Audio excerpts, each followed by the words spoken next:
UP DElEd के सभी प्रशिक्षार्थियों का स्वागत करता हूं मैं अपने यूट्यूब चैनल टेट की पाठशाला में। दोस्तों, आज मैंने आपके लिए मैथमेटिक्स सब्जेक्ट से क्षेत्रमिति के सूत्र का एक रामबाण वीडियो लेके आया हूं, जो कि आपकी परीक्षा के लिए बहुत ही महत्वपूर्ण है।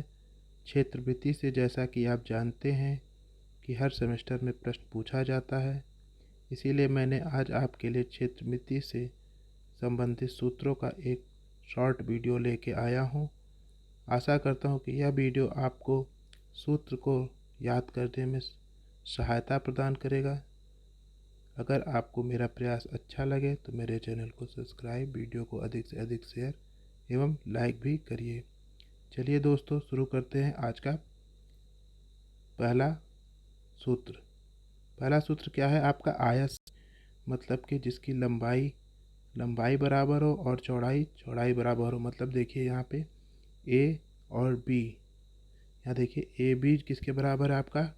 डी सी के बराबर, और ए डी किसके बराबर है आपका? बी सी के बराबर। तो ये आपका आयत हो गया। आयत का मैंने एक फिगर भी यहाँ पे आपको ड्रा करके दिखा दिया है कि ये चौड़ाई हो गया, और तो ये चौड़ाई हो जाएगा, ये लंबाई है तो ये लंबाई हो जाएगा। अब आते हैं फार्मूला पे। तो सबसे पहले आयत में कौन सा फार्मूला आता है? आयत का क्षेत्रफल। तो आयत का क्षेत्रफल क्या होता है? लंबाई गुणे चौड़ाई, और इसका मात्रक क्या होता है आपका? Metre square. अगर आपका आयत का क्षेत्रफल पूछ लिया जाए तो उसका क्षेत्रफल क्या होता है? लंबाई गुणे चौड़ाई। अगर मात्रक पूछ लिया जाए तो क्या होगा? मीटर स्क्वायर या सेंटीमीटर स्क्वायर। अब दूसरा क्या है आपका? आयत का विकर्ण। आयत का विकर्ण का फार्मूला क्या है आपका? आयत का विकर्ण क्या होता है? अंडर रूट लंबाई का स्क्वायर प्लस चौड़ाई का स्क्वायर। इसका मात्रक क्या होता है आपका? मीटर होता है। अब आता है आयत का परिमाप। आयत का परिमाप क्या होता है आपका? 2 लंबाई प्लस चौड़ाई। इसका मात्रक क्या होता है आपका? मीटर में होता है। अगला क्या आता है आपके पेपर में प्रश्न कि कमरे के चारों दीवारों का क्षेत्रफल कैसे निकाला जाता है? तो कमरे के चारों दीवारों का क्षेत्रफल क्या होता है आपका? 2 ब्रैकेट में लंबाई धन चौड़ाई ब्रैकेट बंद गुणे ऊंचाई। ये रहे आयत से कुछ महत्वपूर्ण सूत्र। अब आते हैं वर्ग पे। अब वर्ग को जान लेते हैं। तो वर्ग क्या होता है? वर्ग ऐसी आकृति होती है जिसके कोण कितने अंश के होते हैं आपके? 90 अंश के। देखिए सभी भुजाएं आपस में बराबर, ए बी बराबर बी सी बराबर सी डी बराबर डी ए, और इनके बीच के कोण कितने अंश हैं आपके? देखिए यहाँ पे 90 अंश हैं। और इसके विकर्ण क्या है आपके? ए सी और डी बी हैं। ये एक फिगर से हमने ड्रा कर के बता दिया।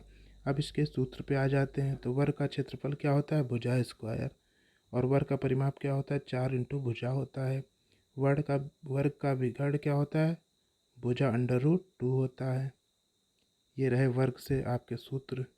अब आपकी परीक्षा में आते हैं सबलम चतुर्भुज से क्वेश्चंस आते हैं, उसके कुछ सूत्र देख लेते हैं। तो सबलम चतुर्भुज के सूत्र क्या है? सबलम चतुर्भुज क्या होता है?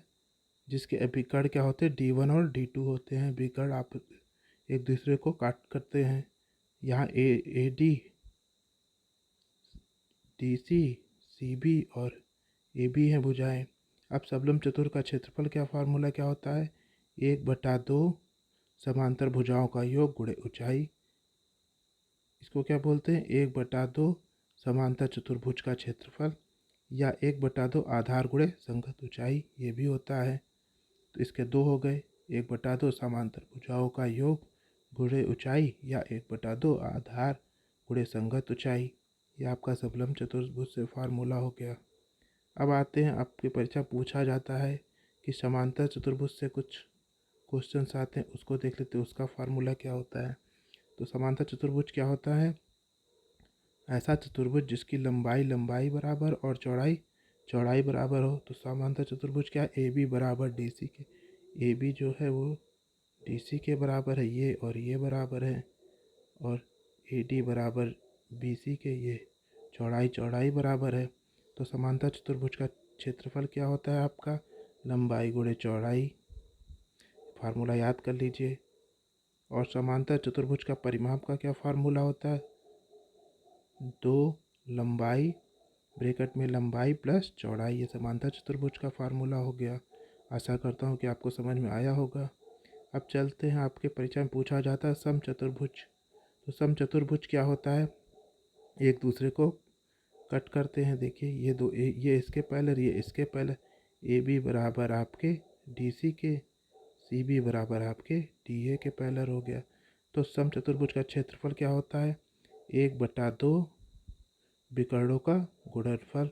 ये फार्मूला आप याद कर लीजिए, 1/2 विकर्णों का गुणनफल मतलब 1/2। अगर इसके विकर्ण D1 और D2 मान लिया जाए तो D1 गुणे D2 हो गया। और समचतुर्भुज का परिमाप का क्या फार्मूला होता है, 4 इंटू भुजा होता है।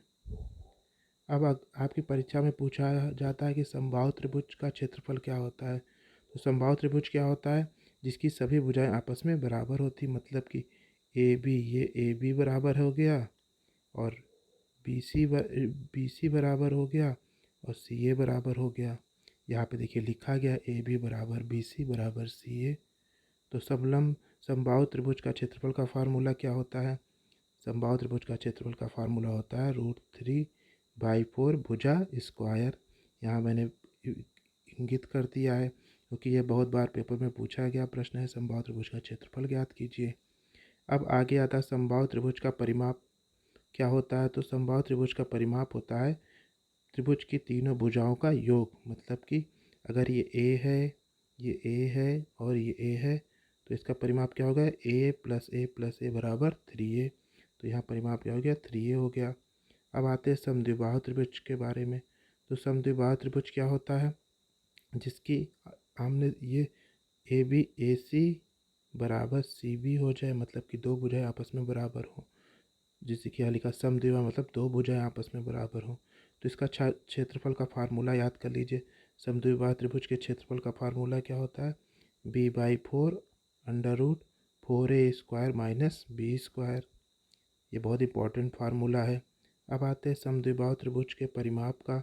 समद्विबाहु त्रिभुज के परिमाप का फार्मूला क्या होता है आपका, त्रिभुज के तीनों भुजाओं का योग।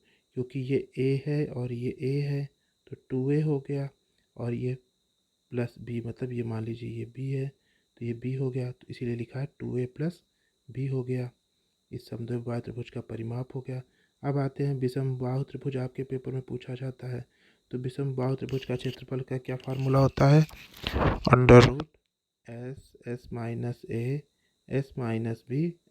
√s(s-a)(s-b)(s-c), जहाँ s आपका त्रिभुज का अर्ध परिमाप है और अर्ध परिमाप s बराबर क्या होता है आपका, a+b+c/2।